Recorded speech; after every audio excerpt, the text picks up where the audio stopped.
नमस्कार, स्वागत है आपका हमारे इस YouTube चैनल में।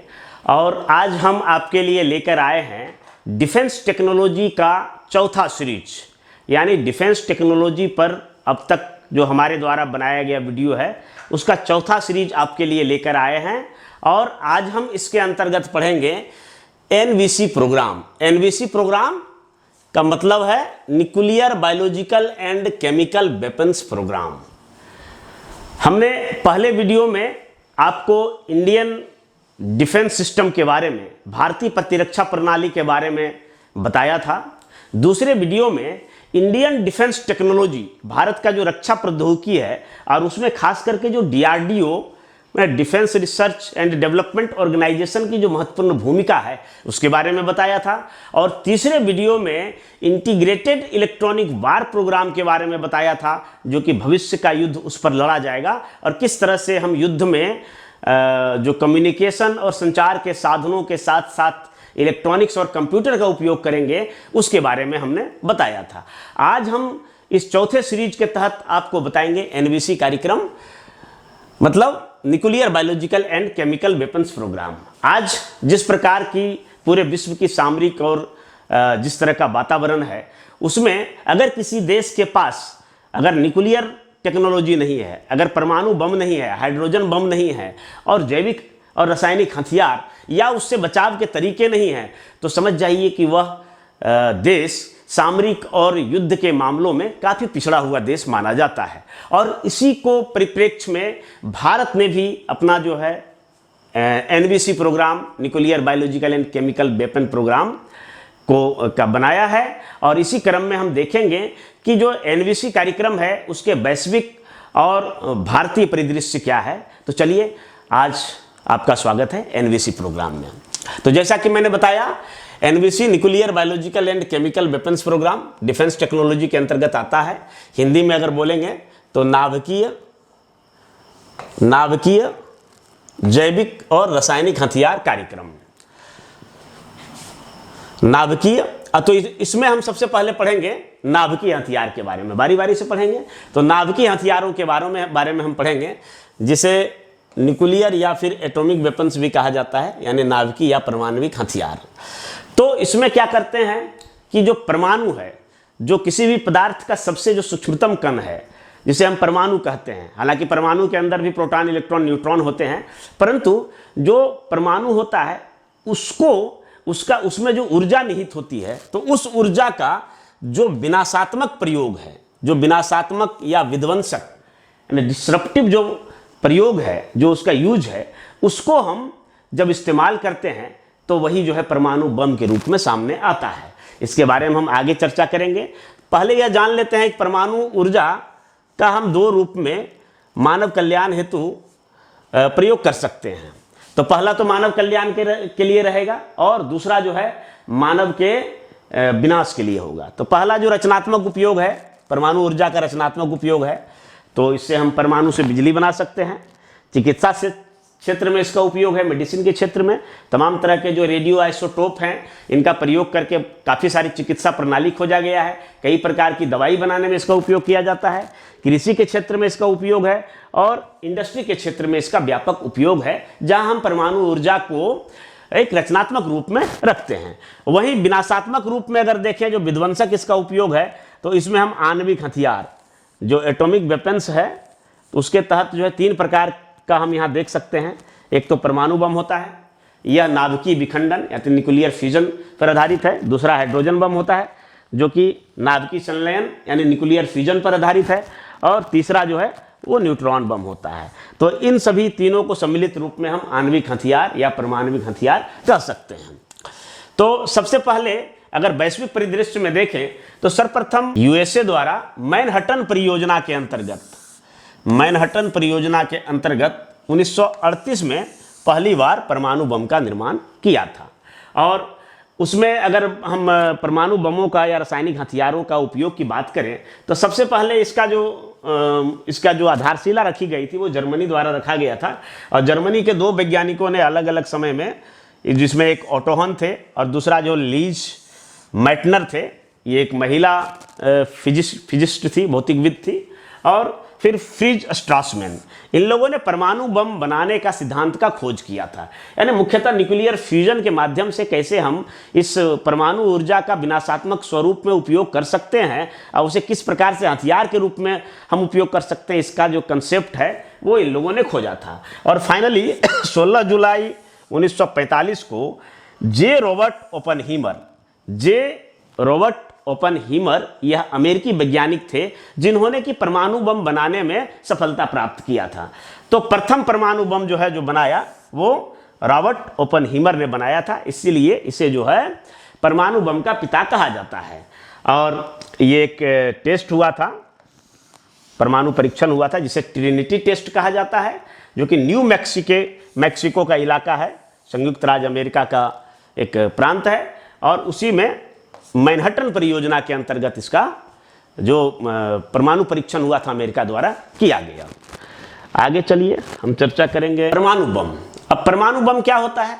तो परमाणु बम मुख्यतः नाभिकीय विखंडन पर आधारित होते हैं। नाभिकीय विखंडन क्या होता है कि हम जानते हैं कि प्रकृति में कुछ ऐसे भारी तत्व हैं जिनसे अदृश्य प्रकार की किरणें निकलती रहती है, और वो किरणें होती है अल्फा, बीटा और गामा। इसका खोज सबसे पहले हेनरी बेक्वेरेल ने किया था, इसलिए इसको बेक्वेरेल रे भी कहा जाता है। बाद में मैडम क्यूरी वगैरह ने रेडियम का खोज किया, जो कि और भी ज़्यादा रेडियो एक्टिव पदार्थ था। तो उसी के आधार पर क्या होता है कि उससे अदृश्य किरणें निकलते निकलते उसका धीरे धीरे उसका जो द्रव्यमान का क्षय होता है वह ऊर्जा के रूप में वातावरण में निकलता है। और इस प्रकार के रेडियो एक्टिव तत्व को अगर न्यूट्रॉन से प्रहार किया जाए तो वो विखंडित हो जाते हैं, और इसी कंसेप्ट को न्यूक्लियर विखंडन यानी न्यूक्लियर फ्यूजन जो है वो कहा जाता है। तो परमाणु बम जो है वो नाभिकीय विखंडन या तो न्यूक्लियर फ्यूजन पर आधारित है। जैसे उदाहरण के तौर पर हम यहाँ ले सकते हैं कि ये एक यूरेनियम है, यूरेनियम जो कि रेडियो एक्टिव पदार्थ है। ये यूरेनियम 235 है। इस पर बमबारी न्यूट्रॉन से कराया गया, न्यूट्रॉन से, मंद वेग वाले न्यूट्रॉन से इसमें बमबारी कराया जाता है, जिससे क्या होता है कि वो यूरेनियम के नाभिक यानी उसके न्यूक्लियस से जाकर चिपक जाता है, और चिपक जाने के कारण वह उसके नाभिक को अस्थिर कर देता है। अस्थिर, हालांकि ये संवर्धित यूरेनियम है, प्राकृतिक यूरेनियम में इस प्रकार की क्षमता नहीं पाई जाती है। तो ये जब इसके नाभिक को अस्थिर कर देता है तो यह नाभिक दो भाग में टूट जाता है। पहला जो होता है वो बेरिलियम और दूसरा जो है वो क्रिप्टॉन, और इसके टूटने के फलस्वरूप 3 न्यूट्रॉन निकलता है, और इसमें जो द्रव्यमान की क्षति हो रही है इस क्षति के कारण जो है वो ऊर्जा की प्राप्ति होती है। तो ये न्यूक्लियर विखंडन का सिद्धांत है, और इस आधार पर परमाणु ऊर्जा का हम सकारात्मक रूप में शांतिमय उपयोग में और रचनात्मक कार्यों में भी उपयोग कर सकते हैं, और इसका विध्वंसक उपयोग भी कर सकते हैं। तो अगर विध्वंसक उपयोग की बात करें तो देखिए यूरेनियम का नाभिक है, इस पर अगर हम न्यूट्रॉन की बमबारी किए हैं, इसको चित्र के माध्यम से दिखा रहे हैं, तो इसके नाभिक में आकर इसको अस्थिर कर देता है, हलचल मचा देता है, जिसके कारण यह क्या होता है कि 2 भाग में बंटने लगता है। इस तरह से यहाँ 2 भाग में बंट गया, और इससे जो 3 न्यूट्रॉन निकलता है, यह 3 न्यूट्रॉन पुनः 3 नाभिक पर अटैक करता है। ये 3 नाभिक पर अटैक किया, जिससे क्या हुआ कि फिर जो है यहाँ से जो 3 न्यूट्रॉन निकला, तो ये 3 न्यूट्रॉन पुनः 3-3 नाभिक पर अटैक किया, 3-3 नाभिक पर अटैक किया, और फिर जो है वहाँ से जो 3-3 न्यूट्रॉन निकला तो फिर 3 नाभिक पर अटैक किया। मतलब 3, और अगली पीढ़ी में 3-3 9, और फिर जो है 9-9 81। इस तरह से ये चेन बढ़ते चला जाता है, और इसको हम अनकंट्रोल चेन रिएक्शन कहते हैं। और ये लगातार बढ़ते चला जाता है, जिससे क्या होता है कि वातावरण से जो इतनी बड़ी मात्रा में ऊर्जा रिलीज होती है, इतनी बड़ी मात्रा में ऊर्जा निकलती है, जिसे संभालना काफ़ी मुश्किल हो जाता है। और वह क्या होता है, इनके बहुत सारे जो तापीय या विस्फोटीय प्रभाव है वो वातावरण में फैल जाता है, गर्मी बढ़ जाती है, जिसके कारण जन धन, पेड़ पौधे और सारा जो संरचना है वो ध्वस्त हो जाती है। और इस तरह से परमाणु बम काफ़ी जो है संहारक होते हैं। इसी का हम रचनात्मक उपयोग कैसे कर सकते हैं? 3 न्यूट्रॉन में से यदि हम 2 न्यूट्रॉन को अगर यहाँ से हम किसी तरह से सोख लें, तो सोखने के लिए कैडमियम का छड़ का प्रयोग किया जाता है, जो कि न्यूक्लियर रिएक्टर में होता है। न्यूक्लियर रिएक्टर में क्या होता है कि सोखता लगा होता है और इसमें 2 न्यूट्रॉन को सोख कर और एक ही न्यूट्रॉन को रिलीज होने देता है। तो एक न्यूट्रॉन पुनः एक नाभिक पर अटैक करेगा और उससे जो फिर 3 न्यूट्रॉन निकला उसमें से 2 न्यूट्रॉन को पुनः ही सोख लेगा। इससे क्या होगा, ये जो चेन रिएक्शन होगा वो कंट्रोल चेन रिएक्शन होगा और कंट्रोल चेन रिएक्शन के माध्यम से वो हमारे कंट्रोल में रहेगा और जिससे जो ताप निकलेगा उस ताप से हम पानी गर्म करेंगे और टरबाइन के माध्यम से हम बिजली उत्पन्न करेंगे। जिस तरह से कोयला से जो बिजली उत्पन्न किया जाता है, कोयला जलाकर जो पानी गर्म किया जाता है, उसी प्रकार हम परमाणु को भी जलाकर यानी परमाणु विखंडन से जो ऊर्जा प्राप्त होगा उसके माध्यम से भी हम बिजली बना सकते हैं। यहाँ अंतर यही है कि 1 ग्राम यूरेनियम के विखंडन से जितना हम पानी को गर्म कर सकते हैं उतना पानी गर्म करने के लिए हमें 100 टन कोयला जलाना पड़ेगा। तो ये अंतर है। तो फिलहाल ये जो परमाणु का रचनात्मक कार्यक्रम था, अभी हम विनाशात्मक कार्यक्रम की बात कर रहे हैं, परमाणु बम की बात कर रहे हैं। तो आइए चलते हैं हम परमाणु बम की ओर। अभी मैंने न्यूक्लियर विखंडन की बात किया था, अब कुछ न्यूक्लियर संलयन यानी न्यूक्लियर फ्यूजन की बात कर लेते हैं, नाभिकीय संलयन की बात, क्योंकि इससे हाइड्रोजन बम बनता है जो कि परमाणु बम की अपेक्षा काफ़ी ज़्यादा घातक होता है। हालांकि इस वातावरण पर इसका बहुत ज़्यादा देर तक प्रभाव नहीं रहता है, परंतु यह घातक होता है।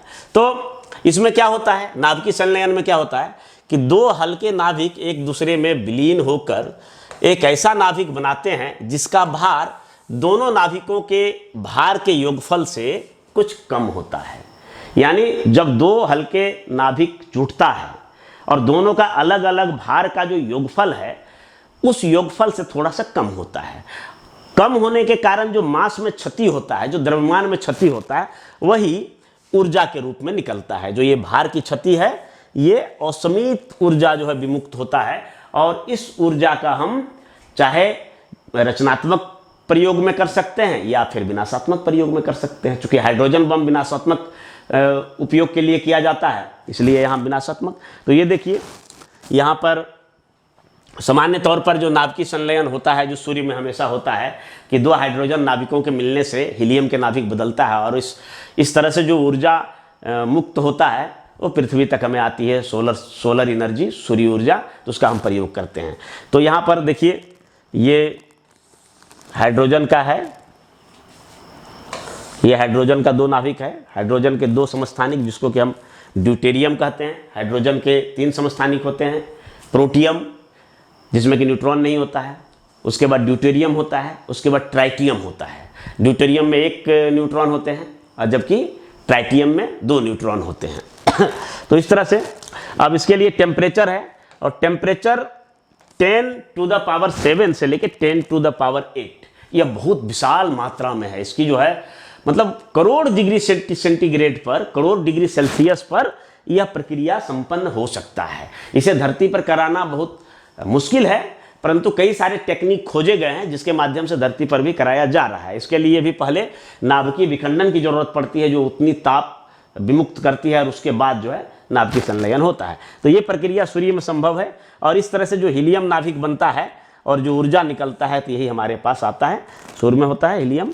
ठीक है, अब हम हाइड्रोजन बम की बात करेंगे। तो हाइड्रोजन बम में क्या है कि इसमें जो है ट्राइटियम और ड्यूटेरियम का प्रयोग किया जाता है। ये ट्राइटियम है, ये ड्यूटेरियम है, ये दोनों मिलकर हीलियम का नाभिक बना और इससे 3 न्यूट्रॉन निकला और ऊर्जा निकला। ये ऊर्जा की जो विपुल राशि है यह काफ़ी विध्वंसक होता है और इसी को बम के तौर पर प्रयोग करते हैं। तो ये क्या है कि नाभिकीय विखंडन की अपेक्षा काफ़ी अधिक मात्रा में ऊर्जा की प्राप्ति करते हैं, परंतु इससे रेडिएशन का खतरा नहीं रहता है। तो यहाँ पर जो है रेडियो सक्रियता का खतरा नगण्य होता है। लेकिन ये बात जान लीजिए कि परमाणु बम की तुलना में यह 100 गुना ज़्यादा जो है घातक होते हैं और संहारक होते हैं।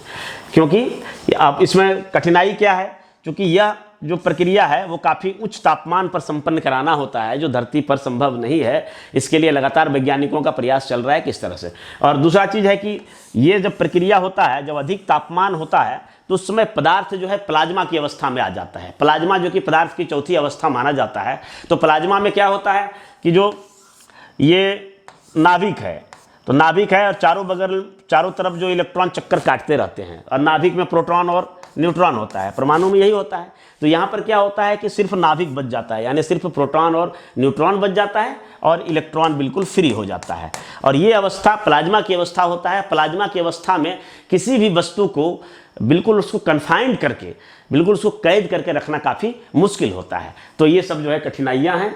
अब आगे चलिए, अभी हम बात करेंगे कि नाभिकीय हथियार जो है का संहारक प्रभाव क्या है, कि क्यों जो है परमाणु बम और हाइड्रोजन बम का नाम सुनते ही एक ऐसा हमारे मन में छवि उभरता है कि पता नहीं ये क्या करेगा, पूरा मानव सभ्यता की ये विनाश लीला जो है दिखाएगा। तो उसका कारण क्या है? तो इसके कई प्रभाव होते हैं। सबसे पहला जो विस्फोटक प्रभाव होते हैं, किसी भी साधारण बम की माफिक यह जब विस्फोट करता है तो आसपास के जो भी संरचनाएं हैं, जीव जंतु, पेड़ पौधे से लेके जो भी चीज़ है, सब में काफ़ी बड़ी मात्रा में तबाही मचाती है।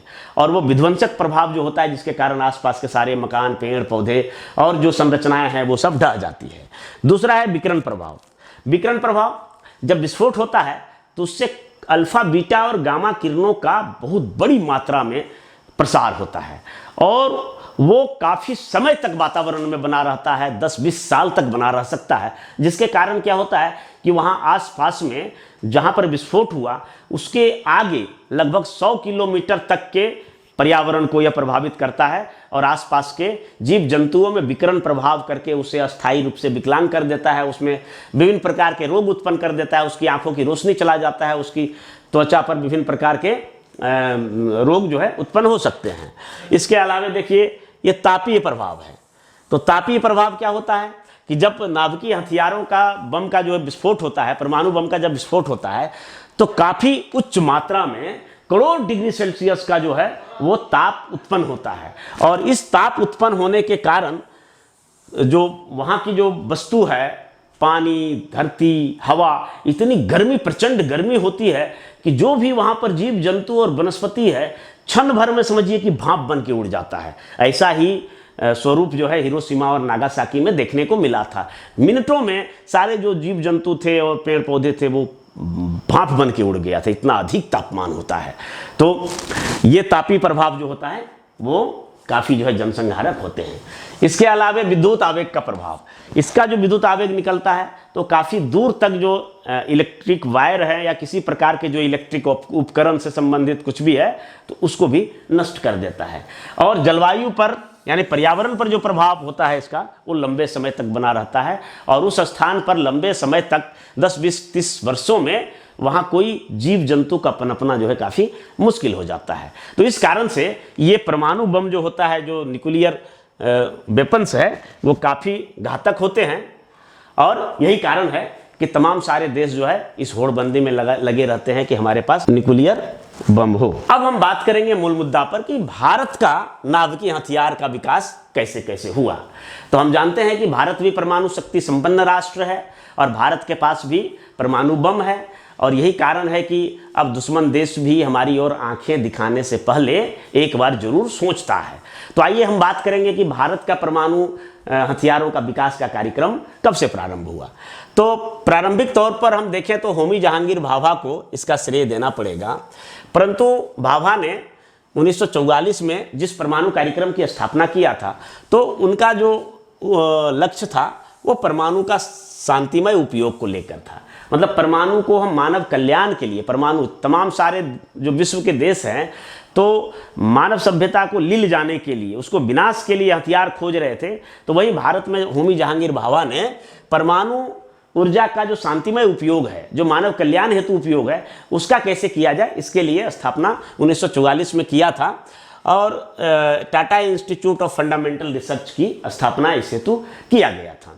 बाद में नेहरू जी से मिलकर, हालांकि परमाणु हथियार कार्यक्रम की भी होमी भाभा की दिली इच्छा थी, परंतु प्रारंभ में नेहरू जी ने उन्हें मना किया था कि ठीक है, अभी तो हम लोग उस तरह के जो औपनिवेशिक सत्ता से पीड़ित देश है, हमें उस प्रकार का काम नहीं करना है।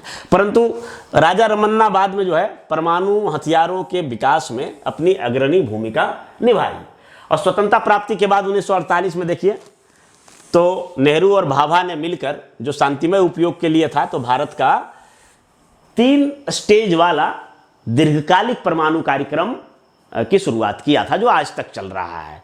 तो इसके प्रथम स्टेज में, जो कि मैं परमाणु ऊर्जा में पढ़ाऊंगा, जो प्रथम स्टेज में था वो PHWR था, PHWR pressurise heavy water reactor, और दूसरा जो था वो FBR था, फास्ट ब्रीडर रिएक्टर, और तीसरा जो था वो TBR था, मतलब थोरियम बेस्ड रिएक्टर। यही तीनों कार्यक्रम अभी चल रहे हैं शांतिमय उपयोग के लिए। अगर हथियारों की बात करें तो सबसे पहले देखिए कि 1954 में ट्राम्बे अनुसंधान केंद्र में इसके 1954 में जो ट्राम्बे अनुसंधान केंद्र स्थापित हुआ था, तो उस समय परमाणु हथियार का विकास का कार्यक्रम की आधारशिला रखी गई थी। और जो 1964 में हम देखिए तो ट्राम्बे में इसका विकास किया गया था। उसके बाद हम देखते हैं तो भारत को 3 युद्धों का सामना करना पड़ा, जिनमें सबसे जो बिल्कुल हृदय विदारक युद्ध था वो भारत चीन युद्ध था 1962 में, और उसके बाद फिर पाकिस्तान के साथ युद्ध हुआ 1965 में, और फिर बांग्लादेश के मुद्दे पर 1971 में। 3 युद्धों के बाद यह देश को लगने लगा कि भारत के पास भी अपना एक परमाणु हथियार कार्यक्रम होना चाहिए। और अंततः क्या हुआ कि बाद के कुछ वैज्ञानिकों ने, जिनमें होमी सेठना थे, PK अयंगर थे, विक्रम साराभाई थे, इन लोगों ने अपना योगदान दिया भारत को परमाणु हथियार देने के लिए।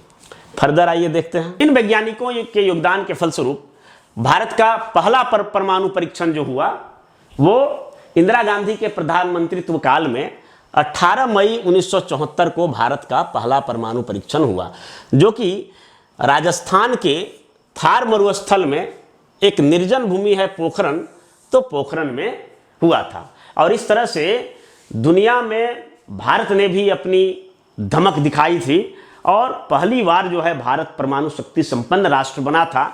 इस कार्यक्रम को तत्कालीन समय में, चूंकि उस दिन बुद्ध पूर्णिमा का दिन था और इसको स्माइलिंग बुद्धा के नाम से नाम दिया गया था, क्योंकि भारत शुरू से शांति का समर्थक रहा था। तो भारत का जो परमाणु बम था वो किसी आक्रामक रूप में नहीं, बल्कि यह विश्व को शांति देने के लिए था। इसीलिए इसे स्माइलिंग बुद्धा जो है वो मुस्कुराता हुआ बुद्ध की संज्ञा दिया गया। इसे पोखरण 1 भी कहा गया, क्योंकि बाद में पोखरण 2 हुआ था।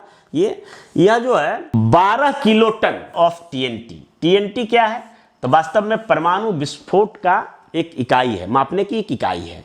तो एक TNT में जितना होता है उसका 12 किलोटन TNT के बराबर ये पोखरण विस्फोट, पोखरण का जो पहला परमाणु परीक्षण किया गया था उसमें हुआ था।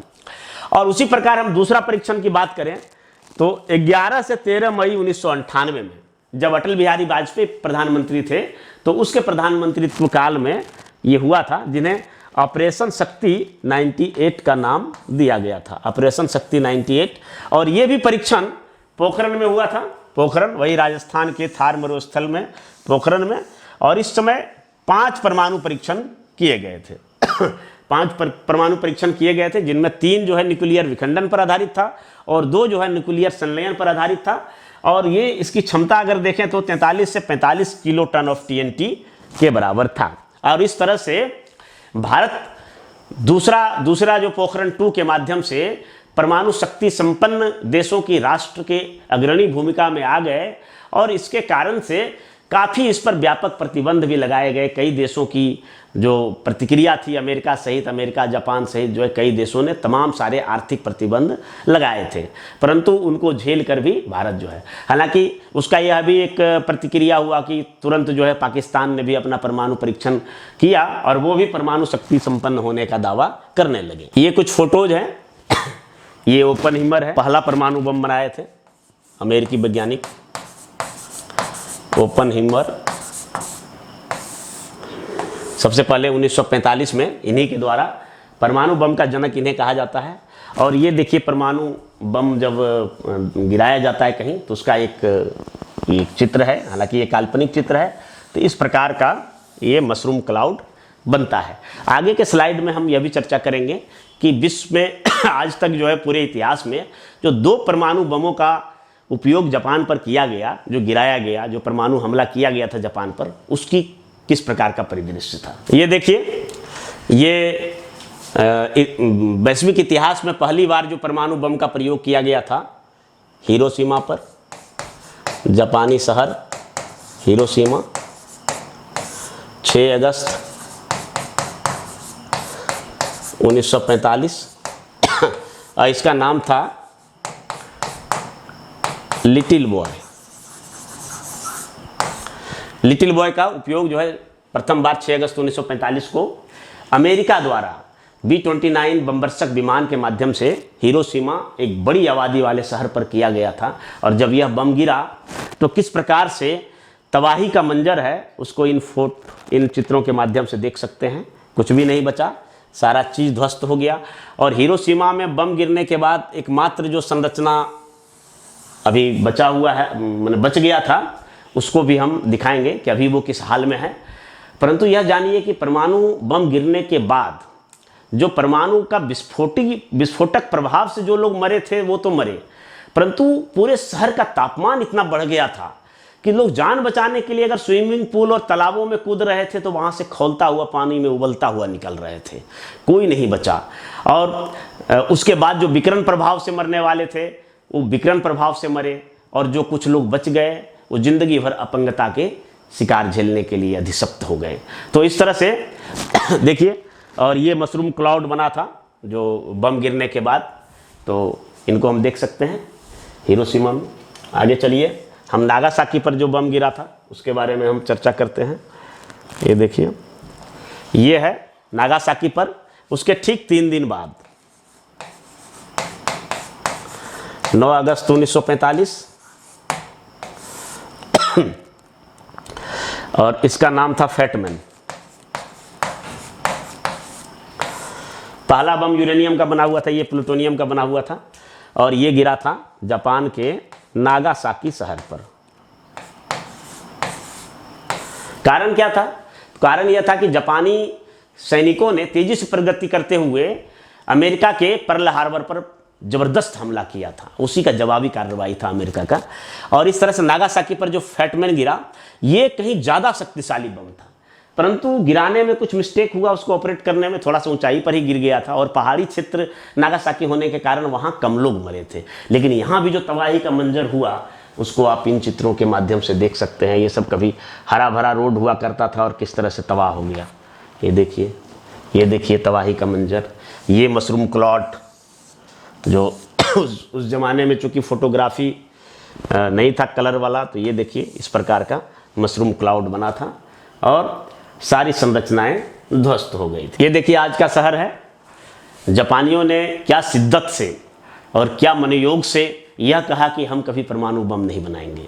एक जापानी से जब पूछा गया कि आपको गुस्सा नहीं आता है कि अमेरिका ने इतनी बड़ी तबाही किया और आप उनको भला बुरा नहीं कहते हैं, तो एक जापानी का यही उत्तर था कि कोई विध्वंसक स्वरूप को लेकर आगे बढ़ता है, हम तो दुनिया बना रहे हैं।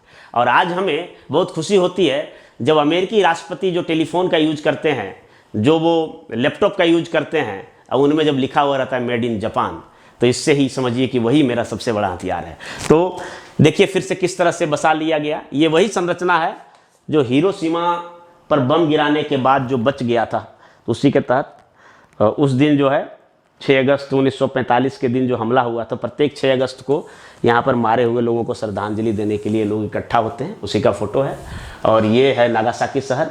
देखिए पुनः ये पहाड़ी नगर किस तरह से हरा भरा हो गया और किस तरह से रौनक लौट आई, ये खुशी की बात है, हम देख सकते हैं। परंतु परमाणु हमले की जो विभीषिका थी उसको याद करके आज भी लोगों के रोंगटे खड़े हो जाते हैं। तो आइए अब इसी क्रम में हम चर्चा करते हैं कुछ और। ये देखिए भारतीय परमाणु कार्यक्रम का ये है स्थल, जो कि हमने बताया था ट्रॉम्बे। ये ट्रॉम्बे है। ये पहला परमाणु परीक्षण का दृश्य है पोखरण 1 का, जब इंदिरा गांधी के समय में किया गया था। और ये पोखरण 1 है, पोखरण 1, और ये पोखरण 2।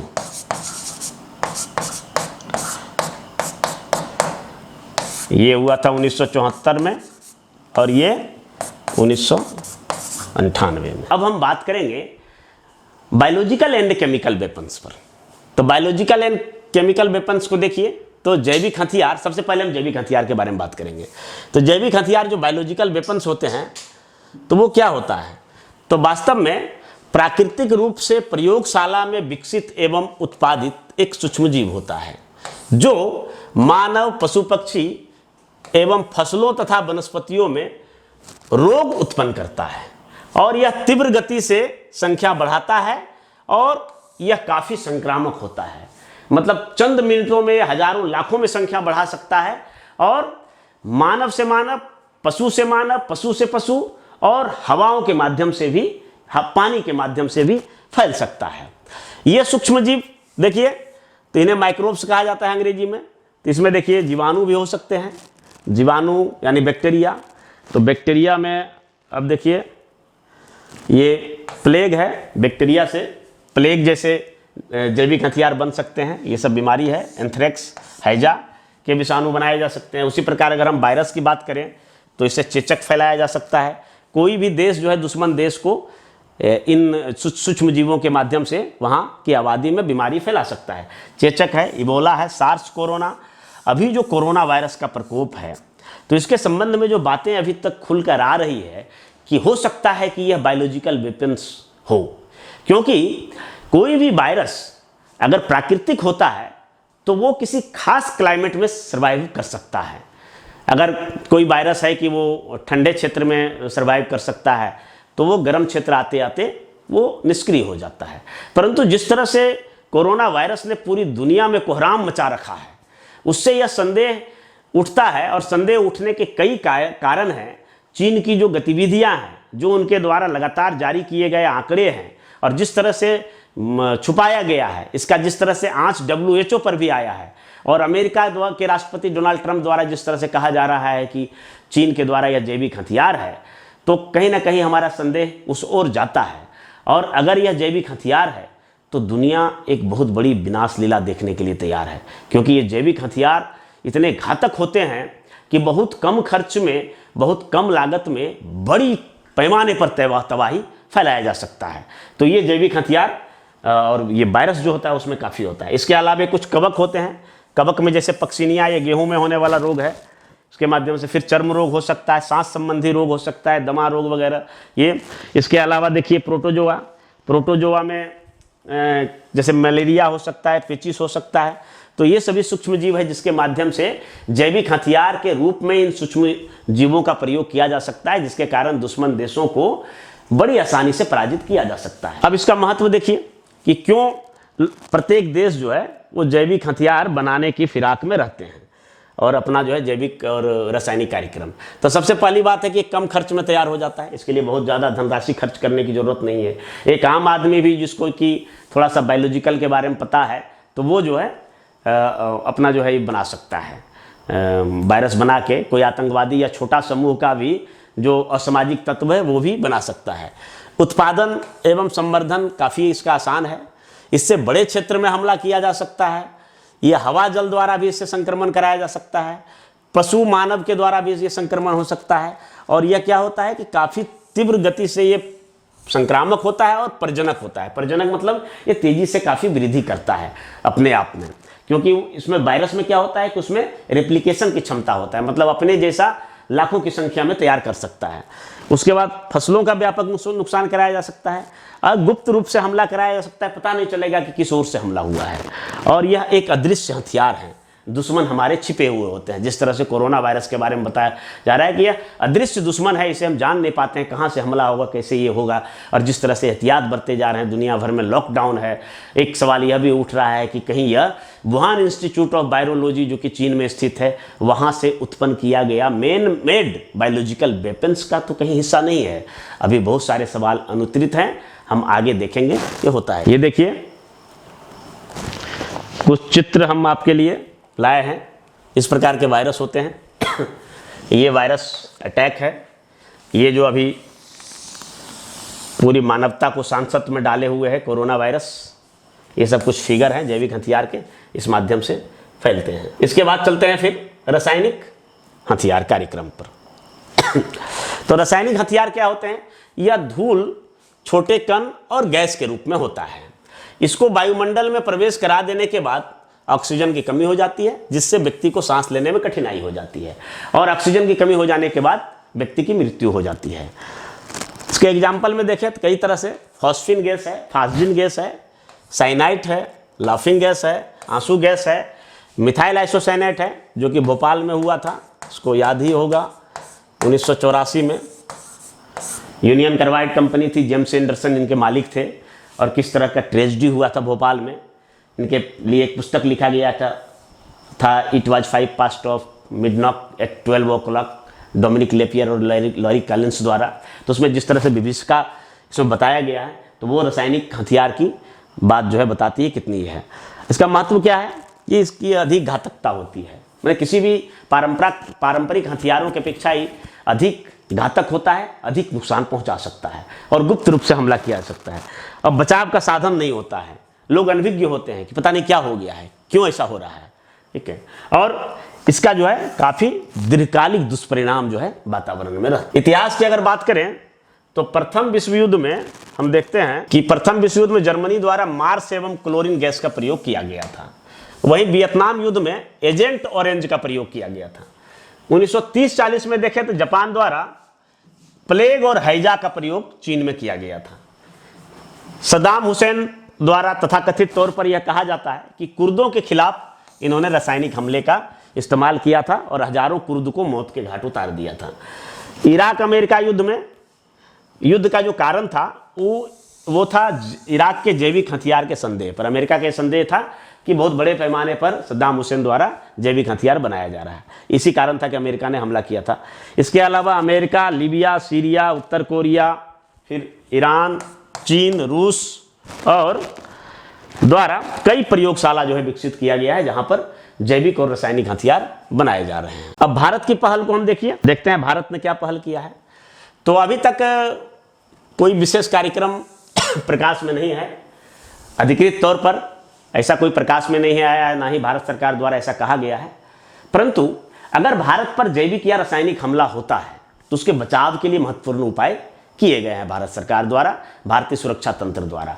हालांकि अभी तक भारत पर कोई रासायनिक या जैविक हमला हुआ नहीं, परंतु आगामी इसके जो है दुर्संभावनाओं को देखते हुए यह प्रयास किया जा रहा है।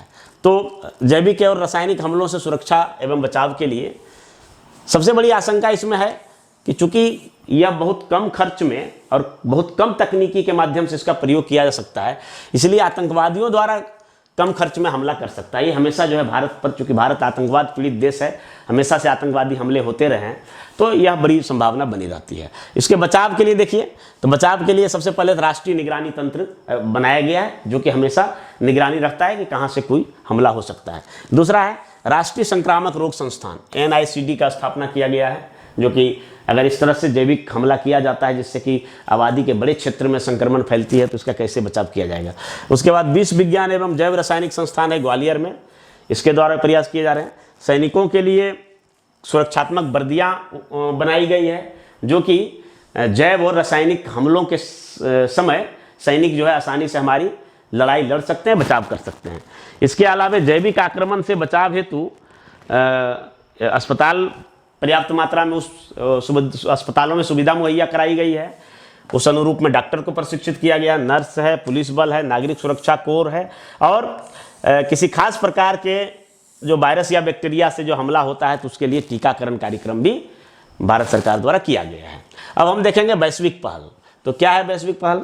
जैव रासायनिक हथियारों के विरुद्ध जो है कई वैश्विक पहल हुए हैं। उनमें से 1972 में वीना जैविक हथियार सम्मेलन है, 1993 में रासायनिक हथियार सम्मेलन हुआ। इसके अलावा विश्व स्वास्थ्य संगठन और रेड क्रॉस द्वारा अग्रणी भूमिका निभाई जा रही है और इन हथियारों के उत्पादन, भंडारण एवं उपयोग पर विश्वव्यापी प्रतिबंध है। कोई भी देश के बारे में यदि पता चलता है कि इस प्रकार का कार्य कर रहे हैं तो विश्व समुदाय के उस पर जो है उसको रोक करने के लिए। उसके अलावा विट्स है, यह बायोलॉजिकल इंटीग्रेटेड डिटेक्शन सिस्टम है, इसके द्वारा जांच किया जाता है कि कहाँ पर बायोलॉजिकल वेपन्स हो सकते हैं, तो इसके द्वारा जैविक हथियारों की जांच की जाती है। इसके अलावा एक टर्म जो उधर पीछे छूट गया था, इसको लास्ट स्लाइड के रूप में आप देख लीजिए कि परमाणु हथियारों पर जो प्रतिबंध की बात करते हैं तो इसमें कौन कौन से उपाय किए गए हैं विश्व बिरादरी द्वारा।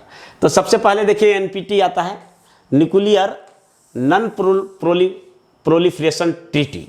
न्यूक्लियर नॉन प्रोलिफरेशन ट्रीटी 1968 में हुआ था और इसका था कि जो भी न्यूक्लियर तकनीकी के वाले देश हैं तो वो इसके प्रसार नहीं होने देंगे। मतलब ये एक तरह से नाभिकीय तकनीकी और प्रसार संधि था।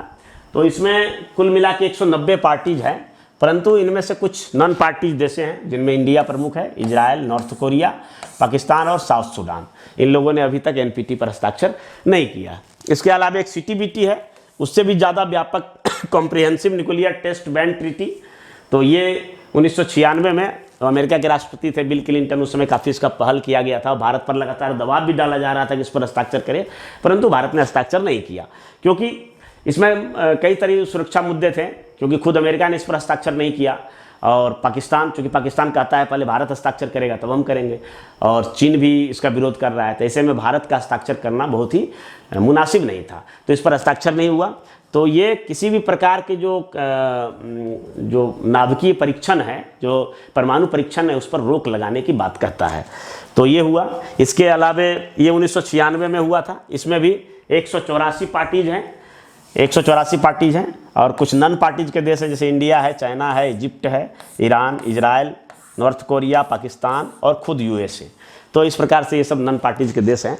इसके अलावा जो ये एक यूएन का है, यूनाइटेड नेशन की एक सब्सिडरी ऑर्गेनाइजेशन है, international atomic energy agency, Vienna में इसका संगठन है। तो इसकी भी प्रमुख भूमिका है, जो परमाणु हथियारों से निशस्त्र करने के लिए वैश्विक पहल करता है। इसके अलावा कई देशों ने अपना मॉडल भी किया है, और ये है जैसे पहले प्रयोग नहीं करेंगे। हर देशों का ये अगर यह रहे कि पहले हम परमाणु बम का प्रयोग नहीं करेंगे तो परमाणु हमला कभी होगा नहीं। दूसरी बात है कि यह भी एक नैतिक होना चाहिए कि अगर जो परमाणु हथियार विहीन देश है, उसके खिलाफ कभी परमाणु बम का प्रयोग नहीं करेंगे। तो जिन देशों ने अभी तक परमाणु बम नहीं बनाया है, तो उन्हें यह संदेह या भय नहीं रहेगा कि हमारे खिलाफ परमाणु हमला हो सकता है। 3 कारण से परमाणु जो हथियार है, इनकी विभीषिका है, इसको रोका जा सकता है। तो इसी के साथ हमारा ये जो डिफेंस टेक्नोलॉजी का था, ये 4 वीडियो आज इसका समापन हुआ है, और चारों वीडियो को आप देखिए। अगर इस वीडियो को देखे हैं तो पीछे से भी आप part 1 defence technology, part 1, part 2, part 3 और ये चौथा भाग था, आप देखिए। और देखने से अगर आपको फ़ायदा मिलता हो तो हमारे चैनल को लाइक कीजिए, सब्सक्राइब कीजिए और बेल आइकन ज़रूर दबाइए, ताकि हमारा जो अगला वीडियो है उसका नोटिफिकेशन आपके पास आ सके। धन्यवाद। जय हिंद।